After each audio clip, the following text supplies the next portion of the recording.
गीता में अर्जुन को स्वयं भगवान कह रहे हैं कि उस परमेश्वर की शरण में जा, उसके लिए उन संतों के पास जा जो तत्वदर्शी हो।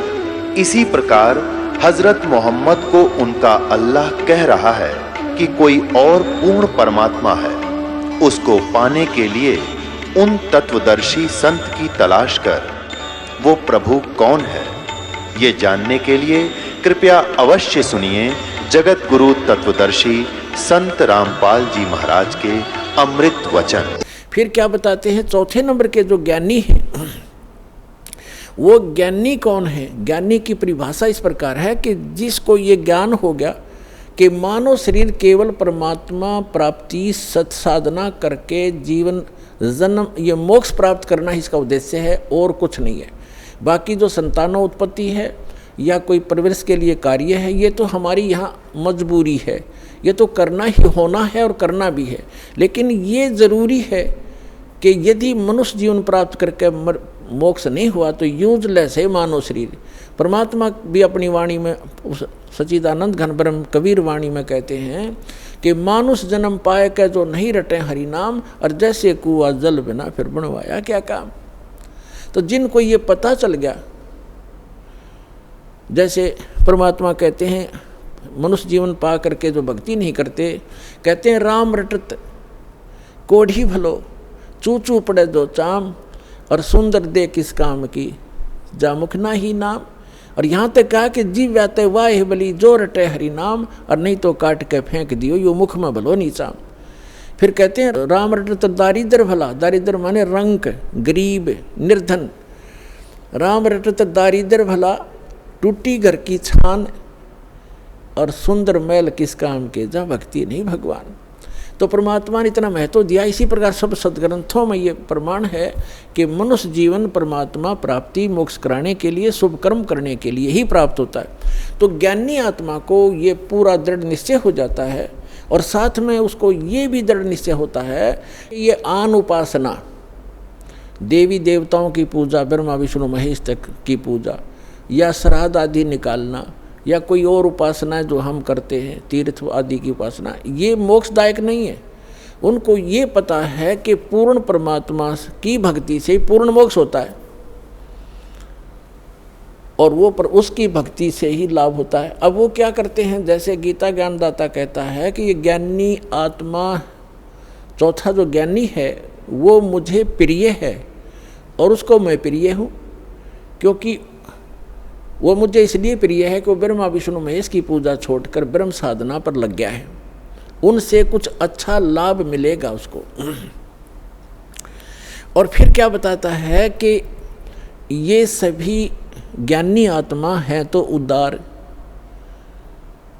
ये ज्ञानी आत्मा हैं तो उदार, लेकिन इनको तत्वदर्शी संत ना मिलने से चौथे अध्याय के जो 32 और 34 में जिसका विवरण दिया है, वो तत्वदर्शी संत ना मिलने के कारण ये आप पे निष्कर्ष निकाल के और वेदों को पढ़ के इन्होंने ओम मंत्र जो ब्रह्म का है, इसको ये पूर्ण ब्रह्म का, पूर्ण परमात्मा का मान लिया। ओम नाम का जाप वेदों से और हठ योग ब्रह्मा जी से, क्योंकि श्रीमद् देवी भागवत यानी देवी पुराण में 3 स्कंद में ब्रह्मा विष्णु महेश की उत्पत्ति कथा लिखी है। ब्रह्मा जी बताते हैं अपने पुत्र नारद को कि पुत्र, जब मेरी उत्पत्ति हुई, मैं कमल के फूल पर बैठा था और मुझे नहीं मालूम मेरा उत्पत्ति करता कौन है। फिर मैं बैठा था तो मैंने देखा कि यहाँ कोई जल नहीं, जल ही जल दिखाई देता है, कोई पृथ्वी नहीं। आकाशवाणी हुई कि तप करो तप करो। मैंने 1000 वर्ष तक तप किया। फिर 1000 वर्ष के तप करने के पश्चात कहा कि अब सृष्टि करो, यानी 1000 वर्ष तप करके उसमें बैटरी चार्ज कर दी, सिद्धि आ गई, वो इन्वर्टर चार्ज हो गया ब्रह्मा का, और उससे फिर आगे उस उत्पत्ति शुरू कर दी। फिर जो डिस्चार्ज हो जाए उसकी शक्ति खत्म हो जाती है तो फिर उसको मृत्यु हो जाती है, डाल दिया जाता है नरक में। तो वो यहाँ जो ब्रह्मा जी ने, ये आकाशवाणी तो थी ब्रह्म की और इसने मान ली पूर्ण परमात्मा की, क्योंकि वो गुप्त रहता है, सामने आता नहीं। ये काल भगवान ब्रह्म, इसने आकाशवाणी कर दी तप करो तप करो। ये वेद में नहीं है, वेद तो ब्रह्मा जी को बाद में प्राप्त हुए हैं। और ये पहले उसको आकाशवाणी कर दी। तो ब्रह्मा जी ने वो तप वाली आकाशवाणी मान ली कि भगवान की है। इनको भगवान का पता ही नहीं कौन है। आज तक इन अपने पिता के दर्शन नहीं हो लिए, वो गुप्त रहता। उसने प्रतिज्ञा कर रखी है, साथ में जाके 24 और 25 श्लोक में श्रीमद् भगवद गीता में प्रमाण है। तो इन्होंने सभी ऋषियों ने, और इंक्लूडिंग ब्रह्मा और विष्णु और शिव ने, ब्रह्मा जी से ज्ञान प्राप्त है। इसको विद्वान मानते हैं ये, कि वेदों का ज्ञान इसी को। तो इसने ओम नाम तो वेदों से दे दिया और आकाशवाणी वो ले ली जो इसने सुनी थी। तो दोनों का मिश्रण करके ये साधना शुरू करते हैं। जितने भी ऋषि महर्षि हुए, ये जो तप है ये तो है शास्त्र विधि त्याग का मनमाना आचरण, और ओम जाप है ये शास्त्रोनुकूल साधना। तो इन दोनों का मिश्रण करके साधना करते हैं। तो तप करने से तो इनको राज्य प्राप्त होता है, तप हठ योग करते हैं, और उससे सिद्धियां भी आ जाती हैं। और ओम नाम के जाप से इनको ब्रह्मलोक प्राप्त होता है। लेकिन गीता अध्याय नंबर 8 के श्लोक नंबर 16 में कहा कि ब्रह्मलोक पर्यंत भी ये सभी साधक पुनरावृत्ति में जन्म मृत्यु होता है। जो गीता अध्याय नंबर 15 के श्लोक नंबर 4 में कहा है कि उस तत्वदर्शी संत की प्राप्ति के पश्चात परमेश्वर के उस परम पद की खोज करनी चाहिए, जहाँ जाने के बाद साधक लौटकर फिर कभी संसार में नहीं आते। तो वो उस परमात्मा की भक्ति करो जिसने सब ब्रह्मांडों की रचना की। तो वह इससे वो ओम नाम के जाप से वो प्राप्ति नहीं होती। उसके लिए अभी आपको बता दिया था कि 17वें अध्याय के 23वें श्लोक में कहा कि वो 3 मंत्र का जाप है और तत्वदर्शी संत बतावेगा, उससे होगा। तो यहाँ जो प्रसंग चल रहा है, तो यहाँ 7वें अध्याय के 18वें श्लोक में गीता ज्ञानदाता कहता है कि ये ज्ञानी आत्मा सभी की सभी हैं तो उदार है, नेक हैं, परमात्मा के लिए समर्पित हैं, घर त्याग दिया है, जीवन भी न्यौछावर कर दिया है, सूख कर काटा हो जाते हैं, परमात्मा पाने के लिए निराहार बैठे रहते। लेकिन ये उदार आत्मा मेरे वाली अनुत्तम गति में सरपुरुष, गीता ज्ञानदाता सरपुरुष ये कहता जन्म मृत्यु तो तेरी मेरी भी होगी अर्जुन, तेरी भी होगी मेरी भी होती रहेगी, और युद्ध भी करना पड़ेगा, शांति नहीं हो सकती, शाश्वत स्थान मेरी साधना से प्राप्त नहीं हो सकता। वो तो तत्वदर्शी संत बताते हैं, उनसे सुनो। तो तत्वदर्शी संत ना मिलने से कहते हैं कि ये ज्ञानी आत्मा है तो उदार, ये नेक आत्माएं हैं, परमात्मा के लिए समर्पित हैं। तत्वदर्शी संत के अभाव से ये मेरे वाली यानी ब्रह्म की साधना अनुतमाम अति अश्रेष्ठ घटिया साधना में घटिया गति में ही आश्रित रह गए। घटिया गति यानी जन्म मृत्यु जब तक नहीं मिटेगी, शाश्वत स्थान नहीं मिलेगा, तो वो साधना वो गति उससे प्राप्त सथीछी गति माने वो स्थान भी यूजलेस है, वो गति भी अनुत्तम है। अरे इन्होंने यहाँ बुद्धि स्लिप कर गया। यहाँ से स्टार्ट हुआ था सत्संग कि जितने भी ये परमात्मा ने अनुवाद ही नहीं से करवा दिया, और जहाँ इनकी बुद्धि ने काम नहीं किया वहाँ इनकी बुद्धि स्लिप कर गई, इन्होंने अर्थों के अनरस कर डाले। तो उदाहरण के तौर पर ये है 7वें अध्याय का 18वें श्लोक में अनुतम शब्द है, अनुतमाम यानी कति अश्रेष्ठ, बिल्कुल अश्रेष्ठ, घटिया। अनुतमाम का अर्थ होता है जैसे उच्चतम माने सर्वोच्च, और अनुतमम उत्तम तो उच्च होना, अनुत्तम का कति घटिया होना चाहिए। तो इनने यहाँ कर दिया कि भगवान अपनी साधना को, क्योंकि श्री कृष्ण को सुप्रीम पावर मान रहे थे विष्णु जी को, अपनी को साधना को अनुत्तम कैसे बताएगा, अश्रेष्ठ कैसे कहेगा, इसलिए इन्होंने शब्दार्थ बदल दिए, अनरस कर दिए। ये कह रहा है कि मेरी साधना भी अनुत्तम है, जन्म मृत्यु समाप्त नहीं हो सकती, युद्ध अर्जुन करना ही पड़ेगा, जहाँ युद्ध है वहाँ शांति कहाँ। तो 18वें अध्याय में वर्णित, 18वें अध्याय के 62वें श्लोक में वर्णित वो शाश्वत स्थान और परम शांति इस ब्रह्म की साधना से प्राप्त नहीं हो सकती। इसलिए 7वें अध्याय के 18वें श्लोक में अपनी गति को भी अनुत्तमम अति अश्रेष्ठ घटिया कह रहा है। और फिर तुरंत 7वें अध्याय के 19वें श्लोक में क्या कहता है, बहुनाम जन्मानाम अन्ते ज्ञानवान माम प्रपद्यते। बहुनाम जन्मानाम यानी बहुत ही जन्मों के अंत के किसी जन्म में ये ज्ञानी आत्मा ज्ञानवान माम प्रपत्ते मुझ ब्रह्म की साधना करते हैं, मुश्किल से नाते नीचे की साधना को देवी देवता भूत पितर आदि में उलझे रहते हैं, तीर्थ व्रतों पर लगे रहते हैं। यहाँ बताता है कि बहुनाम जन्मानाम अंते ज्ञानवान माम प्रपद्यते, और वासुदेव सर्वमिति समात्मा सो दुर्लभ है। ओए क्या कहता गीता ज्ञानदाता कि वासुदेव ही सर्वम सब कुछ है, वासुदेव ही सब कुछ है, ये बताने वाला महात्मा बड़ी मुश्किल तय मिलेगा। वासुदेव कौन है?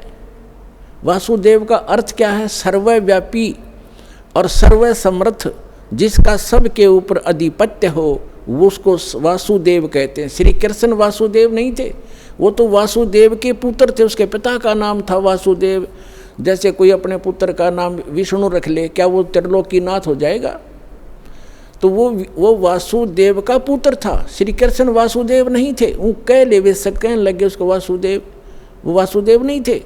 वासुदेव का अर्थ है वेदों में जो सर्वश्रेष्ठा सर्वोत्पादक और जिसका सबके ऊपर अधिपत्य कंट्रोल है, सबका शासक, यानी पूरे विश्व में जिसका वास है, जिसके अधिकार में सभी आते हैं, स वासुदेव, वो है वासुदेव। अब अभी आपको प्रारंभ में बताया था सत्संग के प्रारंभ में कि जो सरपुरुष है, जो गीता ज्ञान बोल रहा है, यहाँ पर बता रहा 7वें अध्याय के 18वें और 19वें श्लोक में, वो है सरपुरुष और वो 21 ब्रह्मांड का स्वामी है। गीता अध्याय नंबर 15 के श्लोक नंबर 16 और 17 में 3 पुरुष हैं, सरपुरुष, अक्षर पुरुष और परम। वो तीसरा जो 8वें अध्याय के 3रे श्लोक में परम अक्षर ब्रह्म बताया है, वो 15वें अध्याय के गीता जी के 17वें श्लोक में उस परम अक्षर ब्रह्म की तरफ संकेत है कि उत्तम पुरुष है तू अन्य परमात्मा इति उदाहरत है, यह लोक तरम आविश्य विवृति अवैश्वर है। तो यहाँ तो प्रसंग चल रहा है कि ये जो सरपुरुष है ये 21 ब्रह्मांड का स्वामी है, अक्षर पुरुष 7 संग ब्रह्मांड का स्वामी है, इतना ही ये प्रभु है, स्वामी है, वासुदेव नहीं है, सबके ऊपर मालिक नहीं है, सब पर इसका वास नहीं है। और जो अक्षर पुरुष है 7 संग ब्रह्मांड का स्वामी है, ये भी वासुदेव नहीं है, सबके ऊपर मालिक नहीं है। और तीसरा जो परम अक्षर ब्रह्म है वो है वासुदेव, वो ओवरऑल कंट्रोल, असंग ब्रह्मांड का स्वामी, अनंत कोट ब्रह्मांड का एक रति नहीं भारे, सतगुरु पुरुष कबीर हैं ये कुल के सिरजनहारे। हम सुल्तानी नानक तारे दादू को उपदेश दिया, जात जुलाहा भेद न पाया वो काशी माहे कबीर हुआ। तो वो वासुदेव है। अब यहाँ जो 7वें अध्याय का 19वें श्लोक का जो सारांश है वो क्या कहता गीता ज्ञानदाता कि बहुनाम जन्मानाम अंते, बहुत बहुत जन्मों के किसी अंत के जन्म में ज्ञानवान ज्ञानी आत्मा माम प्रपद्यते, मेरी भक्ति करते हैं, मेरी पूजा करते हैं। और वासुदेव सर्वमिति स महात्मा सुदुर्लभ है। यहाँ भी अनरस कर रखा है इन्होंने अनुवाद के अंदर कि श्री कृष्ण कह रहा है कि मैं वासुदेव हूँ और मुझे जो जानता है वो बड़ा मुश्किल से मिला। कृष्ण का सब ने पता, बालक ने पता इसका। तो कहने का भाव ये है कि वो ये कह रहा है कि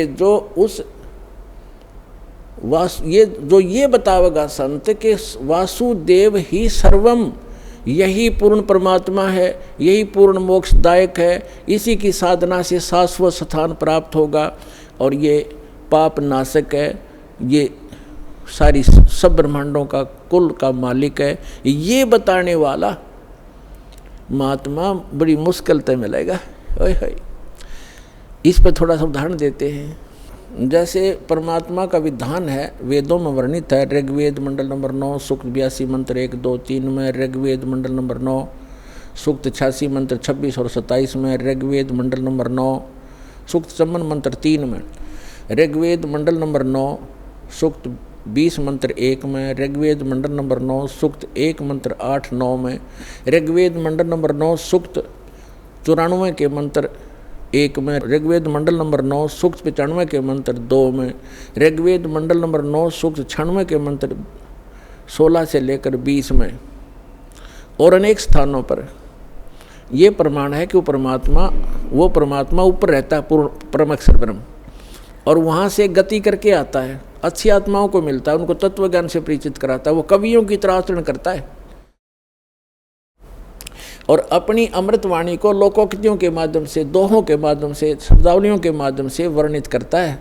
वो सच्चिदानंद घन ब्रह्म की वाणी होती है। तो वो किन महात्माओं को मिला? आदरणीय धर्मदास साहिब जी को, आदरणीय मलुकदास साहिब जी को, आदरणीय नानक साहिब जी को, आदरणीय दादू साहिब जी को, आदरणीय गरीबदास साहिब जी गांव छुरानी जिला दद्दर वाले को, आदरणीय गीसा साहिब जी गांव खेखड़ा उत्तर प्रदेश जिला मेरठ उत्तर प्रदेश वाले को, और आदरणीय स्वामी रामानंद जी काशी वाले को।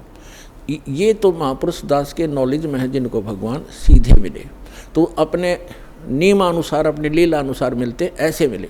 तो उनमें से गरीबदास जी ने कहा है, हम सुल्तानी नानक तारे दादू को उपदेश दिया, जात जुलाहा भेद न पाया, काशी वाहे कबीर हुआ, अंत कोट ब्रह्मांडे का एक रति नहीं भारे, सतगुरु पुरुष कबीर हैं ये कुल के सिरजनहार। तो यहाँ कहते हैं ये गरीबदास जी को परमात्मा मिले थे, कबीर परमात्मा जी सचखंड लेकर गए थे, फिर वापस छोड़ा था, उनको मृत जान लिया था, चिता पर रख दिया था। 10 वर्ष के बालक थे गरीबदास जी, गांव छुरानी जिला दद्दर हरियाणा में। तो परमात्मा 8-10 घंटे तक ऊपर सारा ब्रह्मांड दिखाया उनको, ले जा करके अपनी स्थिति से परिचित कराया, फिर उनको वापस छोड़ा। उनके अंदर वो तत्व ज्ञान फीड कर दिया, फैक्स कर दिया, उसके डाउनलोड कर दिया भगवान ने। तो उसी ज्ञान के आधार से गरीबदास जी ज्ञान दिया करते थे। उनके बहुत से शिष्य हुए और उस अमृतवाणी को पाठ किया करते थे उनके शिष्य गरीबदास जी के। जैसे आप ब्रह्म वेदी प्रतिदिन नित्य नियम में करते हो, उस ब्रह्म वेदी का पाठ भी किया करते थे। एक उनका शिष्य था गरीबदास जी का, वो पंजाब साइड में चला गया, लुधियाना के पास एक वासियर गांव है, लुधियाना से थोड़ी सी दूरी पर।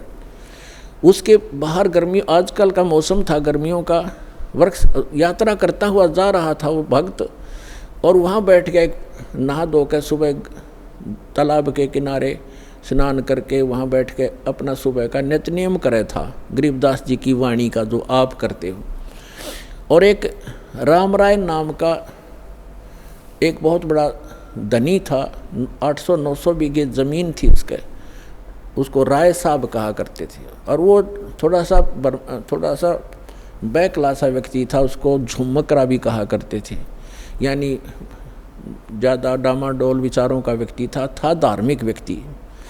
तो जब उसने सुबह सुबह वो वाणी सुनी उस गरीबदास जी के शिष्य के मुख से, और ये सरदार जो है सिख लोग वाणी के बड़े कायल होते हैं, इसके ऊपर बड़े आकर्षित हो जाते हैं, निकट जाकर बैठ गया। भगत ने सारी ब्रह्म वेदी कही। तब उस रामराय ने, उस सरदार जी ने, सिख ने पूछा कि महाराज ए भगत, ये वाणी किसकी है, कादी है? तो उसने, भगत ने बताया कि मेरे गुरुदेव गरीबदास जी की है। ये महाराज जी शरीर में हैं या मृत्यु को प्राप्त हो गए, शरीर छोड़ गए? भगत ने बताया कि छुडानी गांव, जिला दद्दर, जिला तो जब था नहीं, बहादुरगढ़ के पास एक छुडानी गांव है, वहाँ हैं और वर्तमान में है। तो उस रामराय ने सोचा कि इसे महापुरुष के दर्शन करने चाहिए, संत के। अब उसने संत कैसा मान रखा था, जैसे आप देखते हो अपने हिंदू धर्म में बड़ी बड़ी जटा हो, बड़ी बड़ी दाढ़ी हो, गले में माला हो, राख रूख मसल रखी हो, या कति मूंड मुंडा रखा हो हैं, और लाल कपड़े, गेरवें कपड़े हों, और भी कोई तलक पिलक लगा रखे हों। तो इस तरह की वेशभूषा वाले को हम महात्मा मानते हैं। तो इसी दृष्टिकोण से चल पड़ा कि महात्मा ऐसा पाओगा, दूना दाना लगा रखा होगा, चमटे गाड़ रखे होंगे। गांव छुडानी छोटा सा गांव था, 30-40 घर थे उस समय, ज़्यादा से ज़्यादा 50 घर होंगे। तो वहाँ जाकर पूछा कि गरीबदास महाराज से मिलना है। वहाँ के लोग जानते थे कि इस गरीबू को महाराज कहते हैं, ये लोग बाहर से आने वाले। और गरीबदास जी रहते थे जैसे हरियाणा के धोती कुर्ता आम पुराने ये व्यक्ति डालते हैं, सिर पर साफा, धोती और कुर्ता, ऐसे रहते थे, सिंपल मैन जैसे आम नागरिक जैसी वेशभूषा। तो पुण्यात्मा भक्ति और भगत में, भगत के लिए वेशभूषा कोई मायने नहीं रखती, चाहे कैसी भी रखो, लेकिन सूटेबल हो, अच्छी हो और देश के अनुकूल हो तो अच्छा रहता है। जैसे लाल को किसी कपड़े में बांध कर रख ले, फटे पुराने में या बढ़िया अच्छे वाले में, वो लाल तो लाल ही होता है। ऐसे भक्त भक्ति से बनता है, ऊपर के आडंबर से नहीं बनता। तो कहने का भाव ये है कि उसका दृष्टिकोण ये था, जब उसने पूछा कि गरीबदास महाराज कहाँ हैं, उन्होंने बता दिया कि सामने वो मकान उन्हीं का है। मकान के आगे बाहर से आए हुए दूसरे गाँव के कुछ भक्त बैठे थे, कुछ उस गाँव का भी एक दो भक्त था।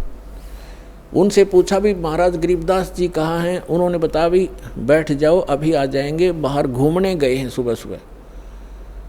किधर गए हैं, किस साइड में गए। उसने सोचा कि इतनी दूर से आया हूँ, राम राय जी ने सोचा कि इतनी दूर से आया हूँ, महापुरुष के दर्शन करके आहार करूँगा।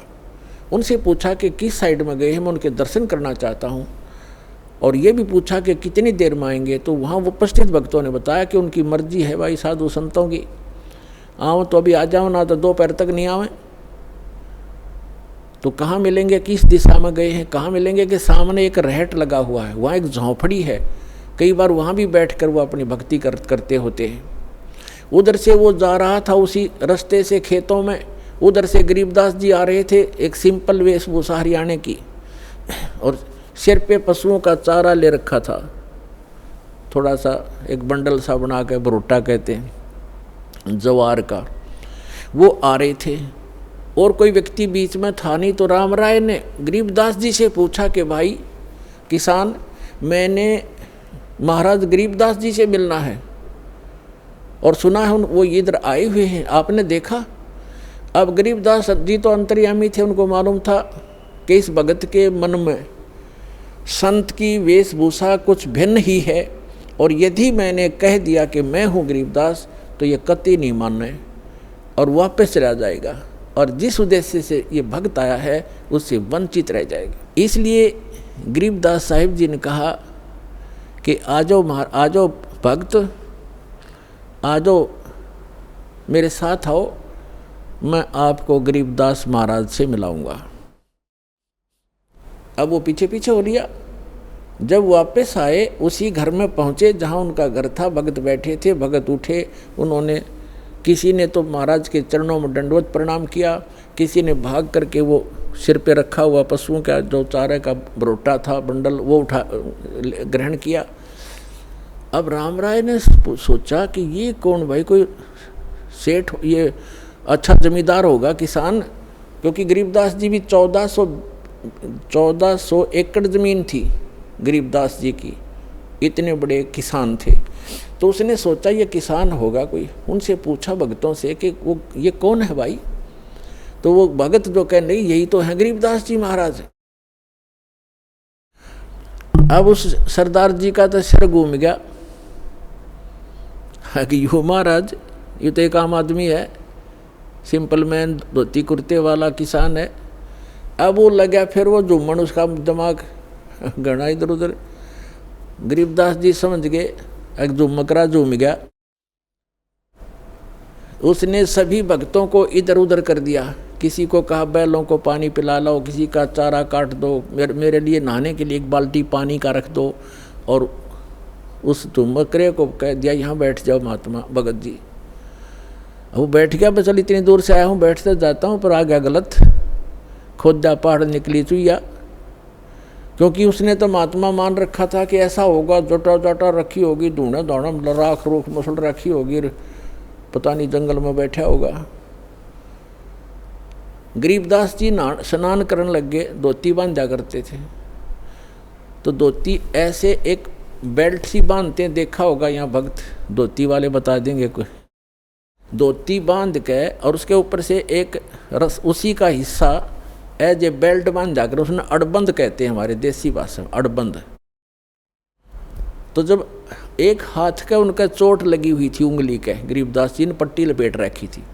उस जो राम राय से कहा कि हे सरदार जी आइए और मेरे या धोती का गांठ लगा दे, अड़बंद की बेल्ट बांध दे, ऐसे गांठ लगाते थे।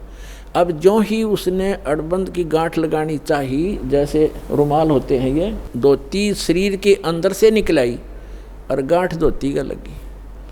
उन्होंने जल्दी सी खोला, धोखा लग गया तेरे से धोखा। फिर दोबारा, फिर तीसरी बार फिर ऐसे ही हुआ। तब गरीबदास जी ने कहा, अरे झुमकरा, वो ये सोच रहा था मेरे जैसा किसान है, इसने संत मानते हैं ये बड़े भोले आदमी आके हरियाणा के। तो तब कहा, अरे झुमकरा, मैं तेरे जैसा किसान हूँ, जमींदार हूँ भाई, ये गांठ क्यों ना लगती, घनी देर लगी। तो जब उसने देखा ऊपर ने, राम राय जी विष्णु जी के उपासक थे, बेशक से वो सिख थे, विष्णु जी को इष्ट रूप में मानते थे। क्योंकि पहले हम सभी जितने भी सिख बने हैं ये अपने हिंदुओं से ही अलग से एक, जिन्होंने शिष्य तो ग्रहण कर लिया, उस धर्म, उन धार्मिक नियमों का पालन किया, उन्हें सिख कहने लगे। सिख माने शिष्य। तो क्या देखा उस राम राय ने, भगवान उस गरीबदास जी का ऊपर का हिस्सा, 4 हाथ, हाथ में वो सब गदा पद्म शंख सुदर्शन घूम रहा है, मुकुट है, यानी विष्णु रूप दिखाई दिया। चरणों में गिर गए, पूरी तरह है भगवान माफ़ करो, मैंने तो आपका सिंपल मैन मान लिया। उठा तो फिर वो जोगा जो गरीबदास, उसने सोचा कोई सपना देख लिया तने, वो फिर बैठ गया। फिर भी उसने सोचा चल कुछ तो है महात्मा में, कुछ करामात है, इससे कुछ ज्ञान प्राप्त करते हैं। तब सारी सृष्टि रचना सुनाई गरीबदास जी ने कि भाई हम कौन हैं, कहाँ से आए हैं। हम सुल्तानी नानक तारे दादू को उपदेश दिया, जात जुलाखा भेद न पाया, ये काशी महे कबीर हुआ। अनंत कोट ब्रह्मांडे का एक रति नहीं भारे, सतगुरु पुरुष कबीर हैं ये कुल के सर्जनहार। पूरी ब्रह्मा विष्णु महेश की स्थिति बताई, सारे ब्रह्मांडों की रचना जो कबीर परमात्मा ने दिखाई थी आंखों और बताई थी वह बताई। तब राम राय कहता है, भगवान हे महाराज, ये ज्ञान आज तक हमारे को किसी ने नहीं बताया। तो गरीबदास जी ने कहा कि आपके ग्रंथ में ज्यों का त्यों विद्यमान है, पर उसको समझ नहीं पा रहे ये वर्तमान के तेरे जितने भी पाठी हैं, सिख हैं। तो क्या बताया, तत्व भेद कोई ना कह रे झूमक रो, ये पैसे ऊपर नाच सुनो रे झूमक रा। कोटों मध्य कोई नहीं रे झूमक रा, अरबों में कोई गर्क सुनो रे झूमक रा। गरीबदास जी बताते हैं कि ये सब पैसे के ऊपर नाच है, ये तत्व भेद नहीं जानते ये लोग। और इस तत्व ज्ञान से परिचित कोटों मध्य कोई नहीं रे झुमकरा। उस राम राय को झुमकरा कहने लगे भगवान गरीबदास जी, उसका उर्फ नाम था झुमकरा।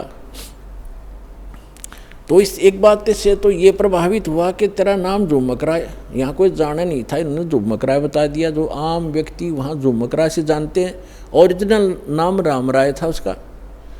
तो क्या बताते हैं गरीबदास जी कि इस तत्व ज्ञान से परिचित करोड़ संतों में नहीं मिलेगा तुझे। कोटों मध्य कोई नहीं रे झुमकरा, अरबों में कोई गर्क सुनो रे झुमकरा। अरबों में कोई एक पावेगा तेने गर्क। गर्क mean complete in all respect. जैसे इस ज्ञान को से परिचित भगत भी हो गए होंगे मेरे परमात्मा के बहुत से भगत, लेकिन उनके पास मंत्र समाधान नहीं है। अगर वो कहीं वक्ता बन जाए, वह वाके पात्र भी बन जाएंगे, फिर उसका कख नहीं, क्योंकि उसको मंत्र देने का आदेश नहीं, पासपोर्ट बनाने का उसके पास अधिकार नहीं, तो फिर भी व्यर्थ। तो क्या कहते हैं, गर्क मीन जिसके पास परमात्मा का पूरा ज्ञान भी हो और कंप्लीट मंत्र हो, अधिकार हो, ऐसा तो आपको अरबों में मिलेगा। तो पुण्यात्माओं 4-5 अरब आबादी होगी अपने पूरे पृथ्वी पर। इन अरबों में से एक दास है इस तत्व ज्ञान से परिचित, और कोई नहीं है।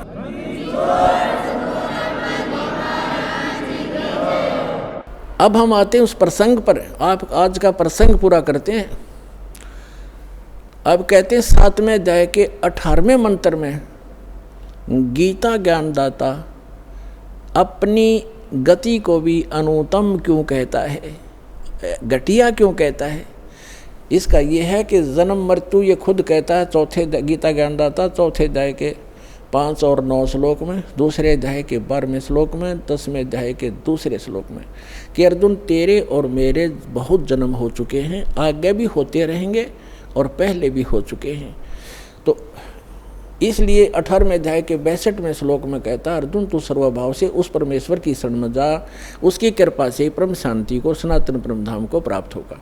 तो वो जब तक वो तत्वदर्शी संत खोज ले, उससे वो ज्ञान और समाधान प्राप्त होगा, तो तत्वदर्शी संत नहीं मिलेगा। तो ऐसे ही जन्म और मृत्यु तेरे भी रहेंगे, मेरे उपासक के भी रहेंगे, मेरे भी रहेंगे, वो खुद कहता है। तो अब ये 7वें अध्याय के 18वें श्लोक में कहता है मेरी गति भी अनुत्तम है, घटिया है, क्योंकि जन्म मृत्यु तेरी भी मेरी भी। ब्रह्म साधक ब्रह्मलोक में जाता है। 8वें अध्याय के 16वें श्लोक में कहा कि ब्रह्मलोक पर्यंत भी ये प्राणी सभी पुनरावृत्ति में है, इनका भी जन्म मृत्यु होता ही रहेगा। और जब जहाँ जन्म मृत्यु होगा, युद्ध करना होगा, वहाँ शांति नहीं हो सकती। तो यहाँ कहता है अनुत्तम क्यों बताया? अपनी गति को, अपने यानी ओम नाम के जाप से ब्रह्म प्राप्ति को भी अनुत्तम गति बताया है। किस लिए? इसका उदाहरण देते हैं। एक चुनक नाम के ज्ञानी आत्मा थे, समर्पित भगवान पे, और साधना और ज्ञान वही वेद और इन अधूरे गुरुओं वाला, हठ योग ब्रह्मा जी वाला, ओम नाम वेदों वाला, ये साधना किया करते थे, सभी करते रहे। उन्होंने भी ऐसी साधना के लिए हजारों वर्षों तक सूख का काटा हो गए, बड़ी बड़ी पलकें होगी, बड़े बड़े बाल हो गए परमात्मा पाने के लिए। लेकिन गीता अध्याय नंबर 11 के श्लोक 47-48 में गीता ज्ञानदाता स्पष्ट करता है कि अर्जुन मेरी प्राप्ति यानी ब्रह्म की प्राप्ति, भगवान प्राप्ति ना वेदों में वर्णित विधि से, ना किसी मंत्र से, ना जप से, ना तप से कोई नहीं कर सकता, उससे हो ही नहीं सकती वेदों में वर्णित विधि से। तो जिस कारण से इन ऋषियों ने वेदों से मंत्र ओम लिया, उसकी साधना हठ योग ब्रह्मा जी से लिया, साधना करने लगे। उसे भगवान तो मिलना था ही नहीं, वो स्पष्ट कर रहा है।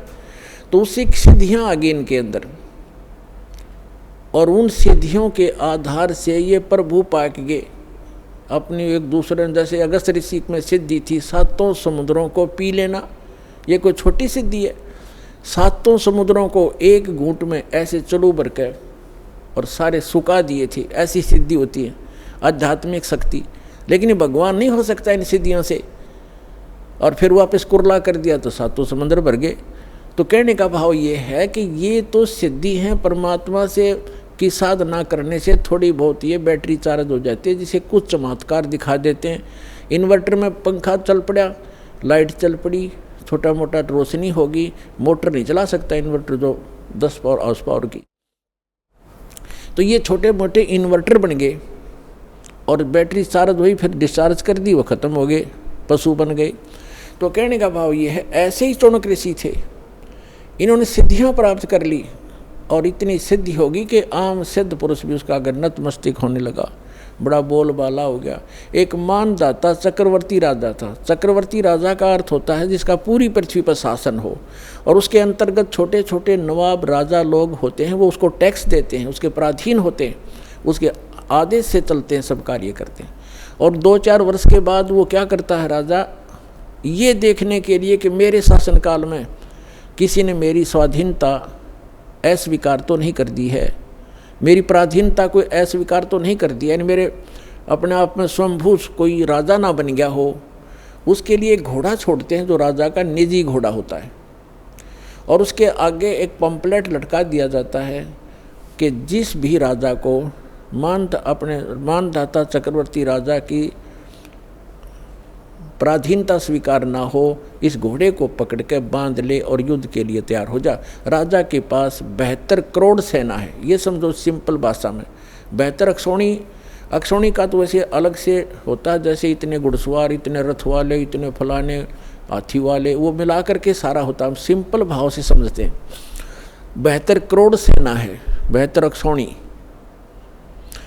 वो घोड़ा चल पड़ा, पीछे सैनिक थे, सैनिक घोड़ों पर, घोड़ा खाली, और वो चल रहा अपनी मर्जी से, कहीं से जा रहा, किधर ही जा रहा। तो जाते समय भी चुनक ऋषि ने देखा कि घोड़ा खाली जा रहा है, बाकी वे सवार बैठे, क्या कारण है। लेकिन वापस जब आए तो भी वहीं से आगे वो कुदरती सारी पृथ्वी पर घूम के 1-2-4 वर्ष के बाद तो ऋषि ने पूछा कि सैनिकों ये घोड़े पर सवार क्यों नहीं कोई। तो उसने बताया, सैनिकों ने बताया कि ये राजा मानदाता चक्रवर्ती राजा का घोड़ा है, इस पर कोई बैठ नहीं सकता। और इसके गले में क्या लिखा है, ऋषि ने पूछा। सैनिकों ने उत्तर दिया, इसके गले में ये लिखा है कि जो इस घोड़े को पकड़ेगा उसने राजा मानदाता जी के साथ युद्ध करना पड़ेगा और राजा के पास 72 करोड़ सेना है। ऋषि ने पूछा, क्या किसी ने नहीं पकड़ा। तो सैनिकों ने कहा, कौन पकड़े, उसकी जाड़ फोड़ दें हम, है किसी की पिलाया किसी की माँ ने दूध। ये सैनिक भी एक आधा अगर मुँह फटे। तो उसने ऋषि ने सोचा राजा को अभिमान हो गया, इसका अभिमान ठीक करते हैं। बता, ऋषि का राजा के अड़न का के तो क्या ऋषि है वो, ऋषि माने अच्छी आत्मा। वो तो गधा है बे, मतलब पंगा पा लिया। बोला मन बांध लिया घड़ा, ये घोड़ा बांध लिया, रख बांध दो घोड़े को मेरे वृक्ष के जिसके नीचे वो तपस्या करे था। सैनिकों ने बांध दिया। सैनिकों ने कहा उस ऋषि से कि ये घोड़ा आप बांधोगे, मानदाता चक्रवर्ती का युद्ध करोगे। कहा मैं युद्ध करूंगा उसके साथ। सैनिकों ने कहा, कंगले तेरे दाने खाने को नहीं, तेरी क्यों सामत आई है, चुप करके अपनी भक्ति कर और माला फेर, क्यों मरे तू बेआई मौत क्यों मर रहा है। उसने चुनक ऋषि ने कहा कि तुम राजा के से जाके कह दो कि चुनक ऋषि ने तेरा युद्ध स्वीकार कर लिया। अब सैनिकों ने आकर के राजा को नमक मिर्च लगाई और कहा कि आज एक व्यक्ति ने हिम्मत की है आपका युद्ध उठने की और कल को दूसरा बकवाद करेगा। Rajan, nip the evil in the bud, बुराई को स्टार्ट में ही ख़त्म कर देना चाहिए। राजा ने फिर कह दिया जाओ। तो उस 72 करोड़ की 4 प्लाटून 4 टुकड़ी कर ली। 18 करोड़ सेना एक आदमी को मारने के लिए भेज दी, चुनक ऋषि को। और चुनक ऋषि ने क्या किया, अपनी जो साधना करी थी सारे जीवन में डले डोए थे, उसकी 4 पुतली बना दी, एटम बम बना लिए सिद्धि तय। एक एटम बम छोड़ दिया पुतली, उसने कत्लेआम मचा दिया। घड़ियाँ पुतली होगी हजारों करोड़ों की संख्या में, और कत्लेआम मचा दिया और वो ख़त्म हुई सिद्धि। वो तो जो निकल गया बाण, वो बम। राजा ने दूसरी टुकड़ी 18 करोड़ की भेज दी, ऋषि ने दूसरी पुतली भेज दी। ऋषि ऐसे 72 करोड़ सेना का नाश कर दिया, कत्लेआम कर दिया। किसने? उस चुनक नाम के ब्रह्म उपासक ने, उस काल के उपासक ने, ब्रह्म के उपासक ऋषि ने। अपने आत्माओं चाहे तो गोली से मार दे और किसी के पास वचन की ताकत जंतर मंत्र है उससे मार दे, भगवान के दरबार में दोनों दोषी बराबर होते हैं। अब इसके विषय में सूक्ष्म वेद में परमात्मा ने अमरवाणी में कहा है, सच्चिदानंद घन ब्रह्म की वाणी में, कि 72 अक्षौणी क्षय करी वो चुनक ऋषि सुवर एक, ये दे धारे जोरा फिरे भाई सभी काल के बेखे। 72 अक्षौणी खा गया वो चुनक ऋषि सुवर एक। आइए अब हम उन श्रद्धालुओं के अनुभव जानते हैं जो जगत गुरु तत्वदर्शी संत रामपाल जी महाराज जी से दीक्षा प्राप्त कर चुके हैं तथा उनके द्वारा बताए गए भक्ति मार्ग पर चल रहे हैं। नमस्कार सर। नमस्कार जी। क्या नाम है जी आपका? मेरा नाम राजकुमार और रोपड़ से पंजाब से आया हूँ मैं, डिस्ट्रिक्ट रूपनगर, गांव कोटला निहंग और न्यू कॉलोनी। संत रामपाल जी महाराज से नाम दीक्षा कब लिया आपने? मैंने सर 12-15-2017 को ली। क्या करते हैं आप? मैं सर वेल्डिंग का काम करता था फैक्ट्री में। संत रामपाल जी महाराज से नाम दीक्षा क्यों ली? सर ऐसा है कि मैं बहुत सारे पहले भक्ति भी करता था, माता के जागरण करता था, तो हमारे पे कष्ट से कष्ट टूटते जा रहे थे। तो हमारे जो पिताजी थे वो बहुत कई सालों से, मेरे होश संभालने से पहले ही वो निरंकारी पंथ में जुड़े हुए थे। तो मैंने आशुतोष जी महाराज से भी नामदान ले रखा था। तो कहीं ना कहीं वो भक्ति से मेरे को आराम नहीं था मिल रहा, कोई घर में बरकत नहीं थी पैसे की, और वैसे भी हमारे खर्चे पे खर्चा और दुख तकलीफ़ें बहुत थी। और प्रेत बाधा ऐसी थी कि हमारे को कि कई बार जागरण करते करते ही वहाँ से ही मेरे को हुआ, तो ऐसा मैं खेलने लग गया था जागरण में। खेलने लग गया तो कभी कभी इतना क्लेश होना घर में, और कभी कभी मिट्टी का तेल उठा के अपने ऊपर डाल लेना कि मैं मर जाऊंगा। इतना प्रेत बाधा से हम परेशान थे बहुत।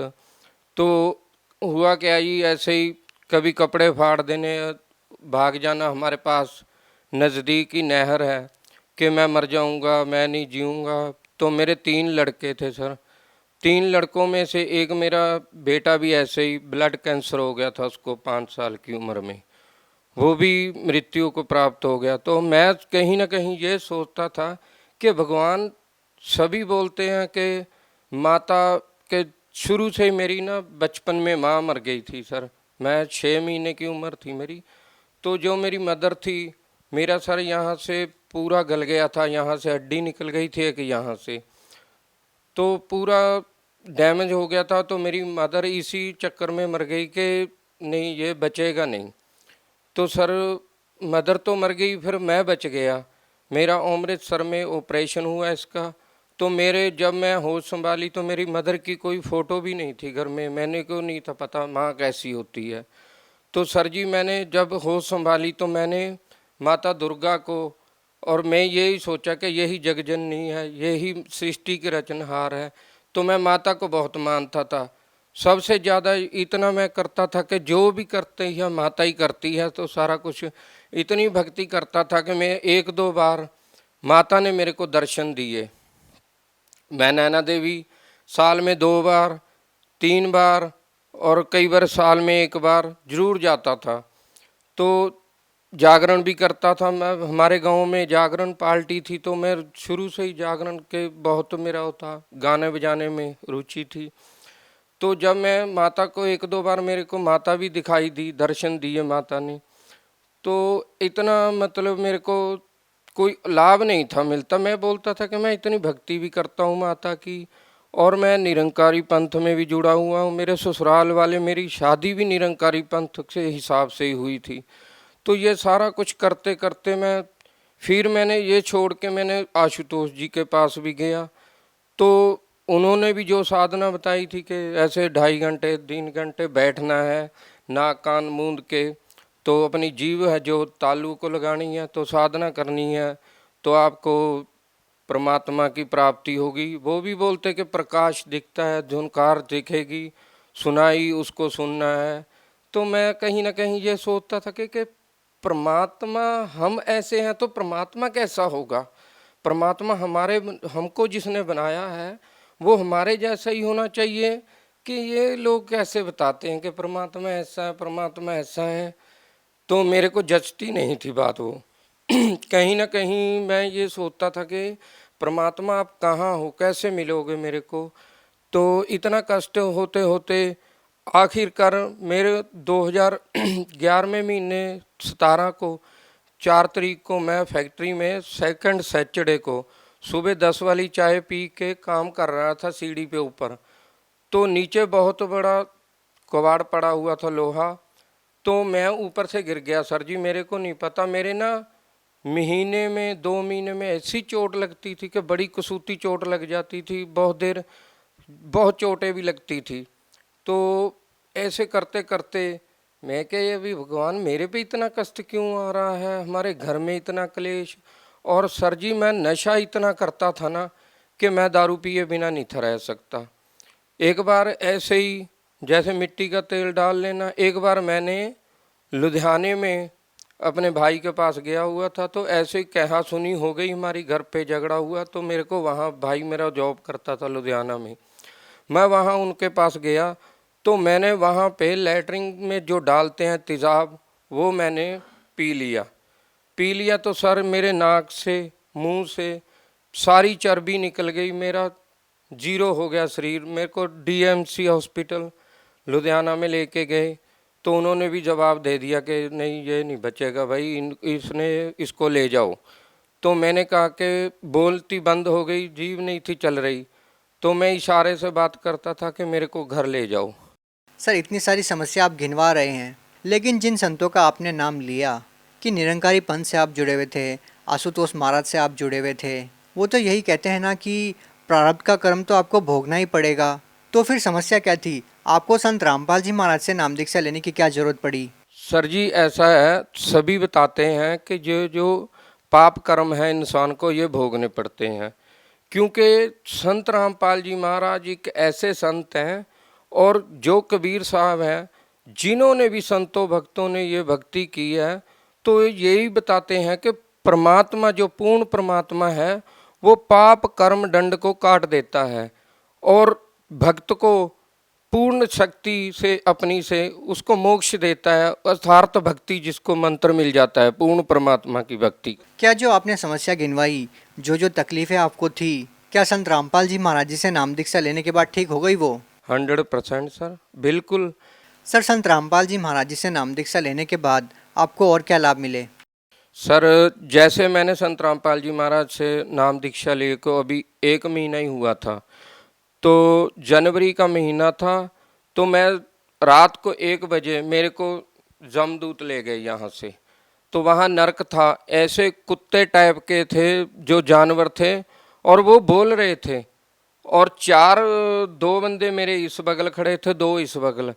तो मेरे को पकड़ के बोलते कि तुम क्या कर रहे हो, तुम्हारी टाइम इतनी मेरे को पीड़ा हो रही थी। तो पीड़ा के बीच में तो मेरे को पूछा कि तुम क्या कर रहे हो। मैंने बोला कि मैं माता के जागरण भी करता हूँ, भक्ति करता हूँ माता की, और मैंने निरंकारी पंथ से भी जुड़ा हुआ। मैं अपना आशुतोष महाराज जी के पास भी वो भी भक्ति की है। तो आखिर में जब नहीं मेरी पीड़ा कम हुई, नहीं छोड़ रहे थे, तो फिर याद आया मेरे को कि मैंने तो संत रामपाल जी महाराज से नाम लिया हुआ है। तो मैंने बोला कि मैंने तो संत रामपाल जी महाराज जी के नाम लिया हुआ है। तो बोलते कि संत रामपाल जी महाराज कौन है? मैंने कहा वो तो पूर्ण परमात्मा कबीर साहब के अवतार हैं, कि वो तो वेद शास्त्रों को सारा को खोल के बताते हैं कि भक्ति करनी चाहिए। तो संत रामपाल जी महाराज वहीं प्रगट हो गए। प्रगट हुए जब, तो वैसे मेरे को बहुत पीड़ा हो रही थी, मेरे को पकड़ा हुआ था। तो संत रामपाल जी महाराज ऐसे आए, बहुत सफ़ेद वाहन था उनका, तो जैसी वेशभूषा मैंने उनकी चित्र में देख रखी थी वैसे ही। तो मैंने बड़ा सोचा कि गुरुजी तो ऐसे चले गए निकल के, तो मेरे को छुड़ाया तो है नहीं जैसे हमारी आम आदमी की वृत्ति होती है। तो वो तो बताया कि संत जो होता है उसके वचन में शक्ति होती है। तो जब चले गए गुरुजी, तो मैंने कहा कि गुरुजी ने तो मेरे को नाम दे रखा है। तो मैंने जो प्रथम मंत्र मेरे को मिले हुए थे 7 मंत्रों से पहले मंत्र है जो, तो मैंने उसका उच्चारण करना शुरू कर दिया जोर जोर से। तो करने वो छोड़ के मेरे को ऐसे गिर गए, पासे हो गए मेरे से। तो जो जानवर ने मेरे को पकड़ रखा था, तो मैंने उसको गुरुजी का नाम लेके ऐसे फाड़ दिया। तो जब मेरी आत्मा कड़क से मेरे शरीर में जब डली, तो जब शरीर में डली तो मेरा शरीर काम करना ही बंद कर गया था और पूरा भीगा पड़ा था। मेरी रज़ाई, मेरा बेड पूरा भीगा हुआ था। तो मैंने कहा हे परमात्मा, मैं तो बच गया आज।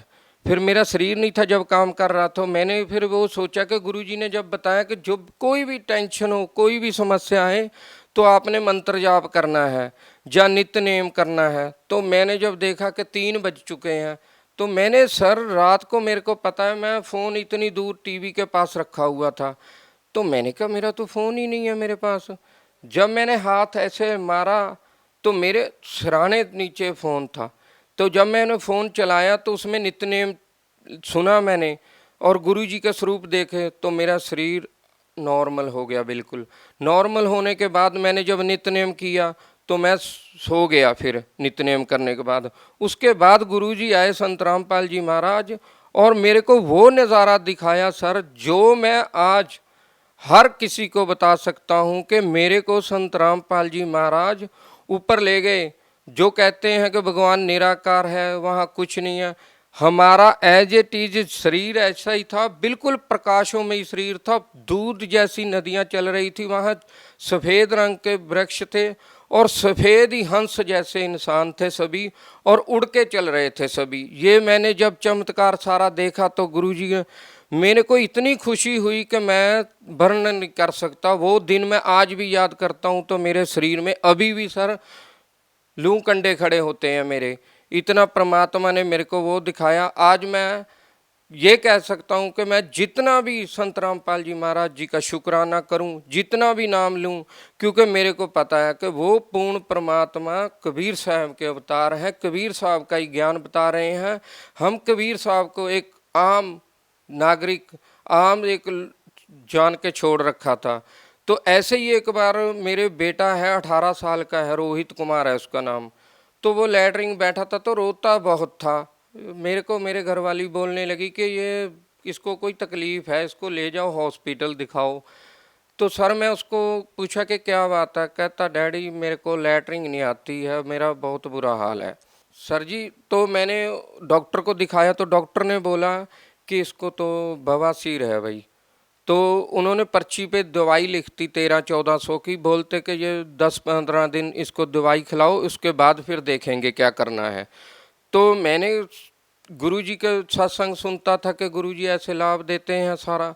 तो सर जी मैंने संत रामपाल जी महाराज को जब प्रार्थना लगाई तो गुरुजी ने बोला कि परमात्मा दया करेंगे।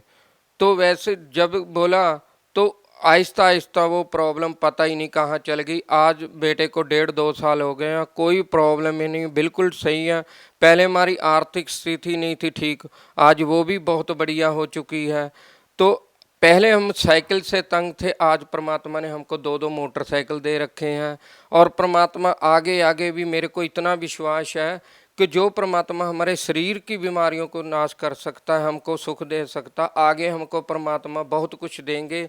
और मेन हमको तो यही परमात्मा से चाहना है कि हम मोक्ष प्राप्त करें और हमारी भक्ति को सफल बना के हमको गुरुजी संत रामपाल जी महाराज सतलोक लेके जाएं। ऐसा क्या सर, जो संत रामपाल जी महाराज जो भक्ति बताते हैं, जो मंत्र जाप देते हैं, वो पूरे शास्त्र वेद गीता बाइबल कुरान शरीफ को खोल खोल के पढ़ाते हैं। कुरान शरीफ बाइबल ये तो पहले भी थे, पहले भी तो लोग पढ़ ही रहे थे इनको। पढ़ रहे थे सर, पर कहते हैं ना जैसे गीता जी में लिखा हुआ है कि वो पूर्ण संत है, जो वो तत्वदर्शी संत है, वो जो तत्व ज्ञान का जो करता है कि हे अर्जुन, जो जो शास्त्र विधि को त्याग के मनमानी पूजा करते हैं उनको ना तो कोई सुख ना सुवृद्धि और ना ही उनकी गति होती है। तो आपके कहने का जो मतलब है कि बाकी के जो संत हैं वो शास्त्र विधि से अलग भक्ति बता रहे हैं। बिल्कुल सर, कोई भी शास्त्रों के अकॉर्ड भक्ति नहीं बताता इस संसार में, क्योंकि मैंने बहुत जगह जाके देख लिया, मैंने बहुत सत्संग सुने हैं, वो जो अपने हिसाब से वो बोलते फलाने भक्त की कथा सुना। लेकिन ये बात बताइए, आपने कहा कि आपने नशा भी छोड़ दिया, शास्त्र विधि अनुसार भक्ति करने से और नशा छोड़ने से ये बात कहाँ पर मैच करती है? ये तो अपने आप में कहीं लॉजिक ही नहीं बनता कि आपने शास्त्र विधि अनुसार भक्ति की और आपका नशा छूट गया। सर जी ऐसा है, ये पूर्ण परमात्मा की भक्ति है, इसमें इतनी शक्ति है ना। संत रामपाल जी महाराज जो भक्ति बताते हैं, जो भी हमारे देवी देवते जिनको हम पहले पूजते थे, हम श्राद्ध भी करते थे, पितरों की पूजा करते थे, व्रत भी करते थे, तीर्थों पे जाते थे, मंदिरों में मत्था टेकते थे, जो हमारी समस्या थी वो कभी हमारी टलती नहीं थी। लेकिन ये तो हर संत कहता है कि नशा नहीं करना चाहिए, ऐसा ही संत रामपाल जी महाराज कहते हैं, तो फ़र्क क्या है? सर जी कहने और करने में बहुत फर्क है। लेकिन नशा तो व्यक्ति को ही छोड़ना पड़ता है ना आखिरकार। नशा चाहते तो आप पहले भी छोड़ देते। नहीं सर जी, ये ऐसा गंदा जो कुआं है ना, इसमें से निकला नहीं जाता, ये लग तो जाता है, छूटता नहीं है। अब कैसे निकल गए आप? अभी जो संत रामपाल जी महाराज ने भक्ति बताई है, जो मंत्र जाप दिया है, तो मैंने वो मंत्र जाप कंटिन्यू करता रहा। मंत्र जाप से नशा छूट सकता है? हाँ जी बिल्कुल, 100% मंत्र जाप से नशा छूट जाए। तो संत रामपाल जी महाराज का अनुयायी कोई भी नशा नहीं करता? नहीं, बिल्कुल भी नहीं, हाथ तक नहीं लगाएंगे नशे को, करना तो दूर की बात, बिल्कुल भी हाथ नहीं लगाएंगे। जो जिसने भी संत रामपाल जी महाराज जी से नाम दीक्षा ले ली, उसका नशा 100% छूट जाएगा। सिर्फ करना क्या है कि जो संत रामपाल जी महाराज भक्ति बताते हैं उसको विधि अनुसार करना है, जैसे वो बोले वैसे करना है। जैसे अच्छा, आपने बताया कि आपको भूत प्रेत की भी बाधा थी, तो वो कैसे ठीक हुई फिर? सर जी ऐसा है, जब मैंने नामदान ले लिया था तो मेरे को उस टाइम भी ये लगता था कि मेरे को पीछे से कोई मार देगा, ऐसे बहुत देर ऐसे होता रहा, थोड़ा थोड़ा हल्का हल्का, जैसे जैसे मैंने भक्ति प्रारंभ की, करता रहा भक्ति, तो आहिस्ता आहिस्ता वो जो भूत प्रात की बाधा थी वो अपने आप हट गई, मेरे पीछे हट गई। तो आज मैं बिल्कुल स्वस्थ हूँ, कोई मेरे को तकलीफ नहीं। पहले मेरा वजन 48, 49, 50 यहीं खड़ा था, आज मेरा 63-64 किलो वजन है। बिल्कुल मैं नशा नहीं कोई करता, सारे काम करता हूँ, मेहनत मजदूरी करता हूँ। कोई मैं ये भी नहीं, पहले मेरी आर्थिक स्थिति बहुत कमज़ोर थी, मेरे पास 2 पैसे नहीं थे जुड़ते। लोग तो ये कहेंगे ना कि आज भी आप मजदूरी करते हैं, संत रामपाल जी महाराज जी में इतनी शक्ति है, इतनी भक्ति है, तो फिर आप अफसर क्यों नहीं बन गए, बड़े आदमी, बड़े सेठ क्यों नहीं बन गए? नहीं सर, ऐसा है, ये जो ज्ञान है, ये ज्ञान के आधार से अगर हम देखें, नानक जी, कबीर, परमेश्वर खुद यहाँ धरती पे रहे, परमात्मा इस मोह जाल से हमको निकालते हैं। हम अगर मान लो कि हम, ये तो जादूगर कर सकता है, ये तो जादूगर की जादूगरी हो गई कि हम, वो तो पैसा हाथ पे सरों जमा देगा, पर उसमें भक्ति में और उसमें बहुत अंतर है। क्योंकि भक्ति है, जो भक्ति करते करते हमको वो चाहिए जो हमको यहाँ नहीं मिल सकता। लेकिन उद्देश्य भक्ति करना है, पैसा नहीं। हाँ, हमारा भक्ति करके हमको मोक्ष प्राप्त होना। अच्छा, एक बात बताइए, लोग बहुत सारे दुखी हैं, जैसे आप दुखी हैं, आपसे भी ज़्यादा लोग दुखी हैं, और बहुत सारे कष्ट लोगों को हैं। वो चाहते हैं कि उनके कष्ट दूर हो जाए, वो नशा भी छोड़ दें। तो अगर वो संत रामपाल जी महाराज जी से नाम दीक्षा लेते हैं तो कितने दिन में उन लोगों की समस्या ठीक हो जाएगी? बिल्कुल सर, जैसे आपने बताया, जैसे ही नाम दीक्षा लेंगे संत रामपाल जी महाराज से, जैसे वो विधि बताएंगे वैसे विधि से करना है। जो सत्संग आता है साधना चैनल पे, उसको कंटिन्यू सुनना है। जो सत्संग मेमोरी कार्ड देते हैं, आरती देते हैं, रामायणी देते हैं दोपहर की, नित्यनेम सुबह का, जो जैसे जैसे करते चलेंगे ना, तो अपने आप ही उनकी सारी समस्या क्षण में दूर हो जाएंगी, इसमें कोई संदेह नहीं है। क्योंकि संत रामपाल जी महाराज हैं जो शास्त्रों के अकॉर्ड भक्ति बताते, एक एक शास्त्र को खोल के बताते हैं कि बच्चों इसमें ऐसे लिखा है, हम ऐसे कर रहे हैं।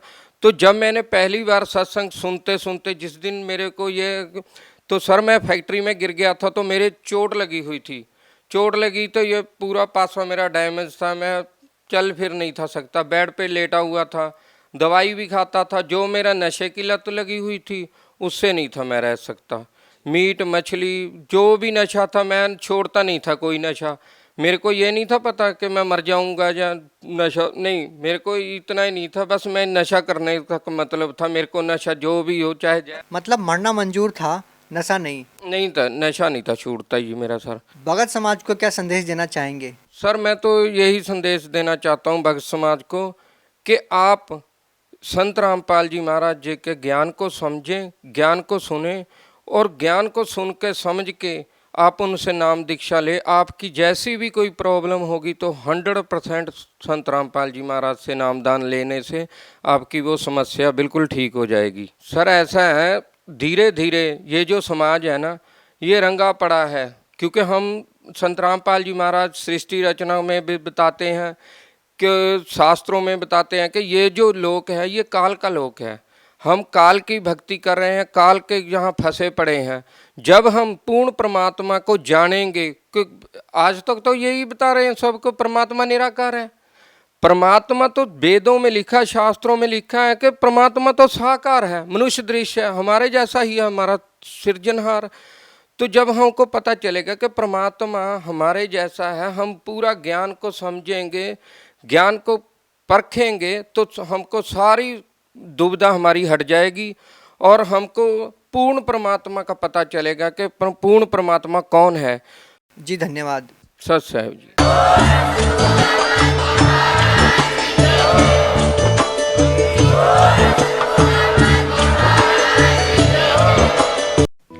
आप सुन रहे थे जगत गुरु तत्वदर्शी संत रामपाल जी महाराज के मंगल प्रवचन।